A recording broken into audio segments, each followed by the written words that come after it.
Good morning. It's morning here. We're going to do something a little different for Module 5, and I'm going to break this up into sections according to the study book, the student notebook, and we're going to just do what they would have you do in a normal day in one video. So it'll be a shorter video, and I think that's better for everybody, and that'll help you break it down into days if you want to.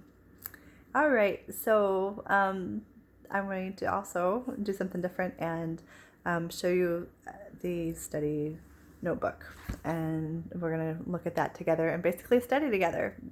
So, all right, ready? So, this is what we're in, exploring physical science, exploring creation with physical science, and this is my notebook, and I'm on page 120. And we are looking at the tippy top of that, naming compounds and writing formulas. It says, what must the name of an ionic compound tell us? Use the image to explain. Well, iron oxide, as the name tells us that the oval stone pictured is both iron, which is metal, and the anion, oxygen, hence oxide, because it's an anion. It's a binary compound because there's two elements, okay? So that's what that one is. All right, we've got binary compounds. What are binary compounds? They are compounds made of only two elements. Very simple. So list the 3 steps for writing the names of binary compounds. Determine the name of the cation, the element name. In this situation, it would be iron. Determine the name of the anion, part of the name with the "ide" suffix, which is the oxide.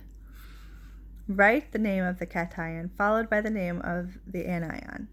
So that's how they wrote iron oxide. All right, so what happens if it's got a Roman numeral in it? What that means is that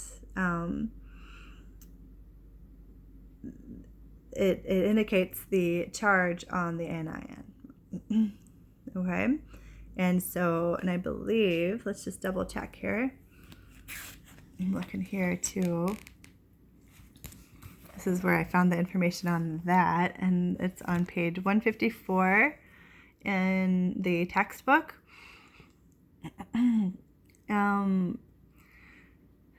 So it says when they form more than one type of ion, like metal cations, 2 irons listed in table 5.2. Iron 2 is an iron ion with a 2 positive charge, and iron 3 is an iron with a 3 positive charge. When a metal forms more than one cation, the name of the cation contains a Roman numeral to indicate the charge on the ion. Now we can distinguish from the green 2 oxide and the reddish-brown iron 3 oxide, shown in figure 5.2, which I believe this is the figure here. Table 5.2, and then figure 5.2 is this picture again that we were looking at, and you can see that there's 2 different elements going on in there. Okay, so we would say iron 2 oxide. So that's how I'm supposed to be saying this, iron 3 oxide. Okay, so when we've got iron 2 oxide, iron 3 oxide, that's how we say that. And what does it convert to? I happen to look ahead on the test, and just to give you a hint here, when you read something like that, they want to know the charge. It's going to be like the 2, this 2 one here would be a 2 plus charge. The 3 would be a 3 plus charge. So hint, hint. Be aware of that. Polyatomic ions, covalently bonded group of 2 or more atoms that have a positive or negative charge and acts as a unit or as a single atom. Okay, I did not write this thinking anybody else is going to look at it, and I just scribbled stuff down. Some of it's really messy. Sorry about that. So polyatomic, think poly is multiple, or many. And then we have atoms. So 2 or more. Very simple, straightforward on that. Okay, I did a ton of research on this one. I wrote a lot of notes because I was really wanting to understand this one here. But it says, explain why the polyatomic carbonate ion has a charge of 2 negative, even though the oxygens are covalently bonded to the carbon atom. Okay, so here's what I've understood. It's something I learned, actually I should have known, and probably you guys already know, is that when you are looking at the periodic table, at the top of the table, there are these wonderful group numbers that I'm like, what is that? Well, guess what it is? It's your number of valence electrons, which are, what's a valence electron? It's the outermost energy orbital or shell, as some people I've been seeing online calling it, the outermost shell of an atom, and where sometimes it's full and holds the number of a full number of electrons. Sometimes it's not, but however many is on that outermost shell or outermost orbital is how many it says here. That's how many electrons are in it. Okay, so everything that's on, I'm just going to show you on the actual, let's go to the back of your book, your textbook, look at your periodic table. They're the group numbers. There's one, all of these only have one valence electron and their most outer orbital. This whole group has 2, 3, 4, 5, 6, 8, back to 1. We got 3, 4, 5, 6, 7, and 8. Now, something else that really is important about this is that that first energy level can hold, see if this is our nucleus. I can't do this and not look at it when I'm doing. So there's our little nucleus, the protons and neutrons, okay? Then we've got our first orbital. It can only hold 2. The next one, oh, look, the pencil is breaking. How fun. How fun. It's going to be fun. All right, we got 8 on the next level. I really researched this because I was like, what? So we got 4, 5, 6, 7, 8. Okay. The next one can also have 8.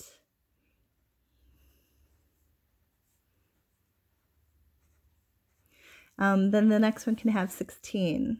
Okay.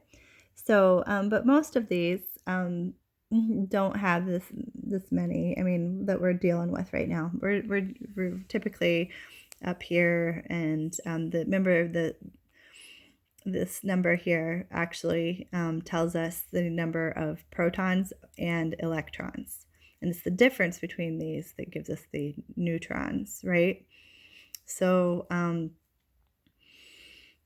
what we want right now, we're typically dealing in the first 2 or 3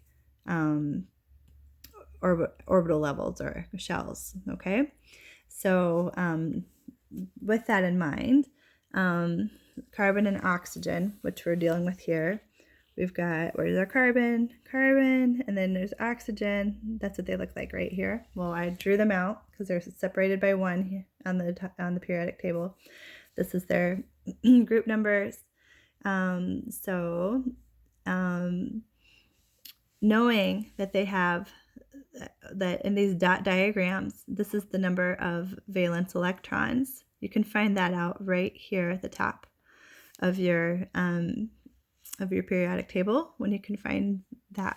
So if you add up on the periodic table how many protons they would have, if we got 3 of these, so it's 8 times 3, 24, and then we've got plus 6, we got 30. We got 30 protons right there. Okay, and then we need to know how many electrons. Well, you would think, well, that would match because they have the exact number right here. But when they are covalently bonded, it's going out of focus, sorry. When they're covalently bonded, they end up having adding some extra electrons. And so here we go. The ion gains 2 electrons as it forms, giving the ion 32 electrons to balance the 30 protons. So we've got more electrons than we do protons, which makes it a negatively charged ion here. And it's by 2 because the difference between 30 and 32 is 2. So there you go. This pencil is just trouble all around. Trouble. All right. So that is what I've understood and figured out from this. And I know there's so many more details I'm sure we could cover with that to understand. But I think what you need to know is that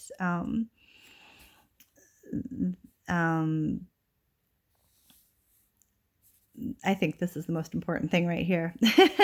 But what does this mean? And that means it's got more electrons than protons, and by 2, okay? So that's what you really need to know. All right, so move over. Here we go. Fill in the blanks. This is easy. Place the symbol of the cation first. This is for how you write the formula for ionic compounds. Followed by the symbol of the anion. Use the periodic table to determine the charge of the ions by finding what group the element is in. If you guys want to keep up and fill this in with me in your student notebooks, just pause the video whenever you need to write stuff in. Write the correct formula with the charges for each ion.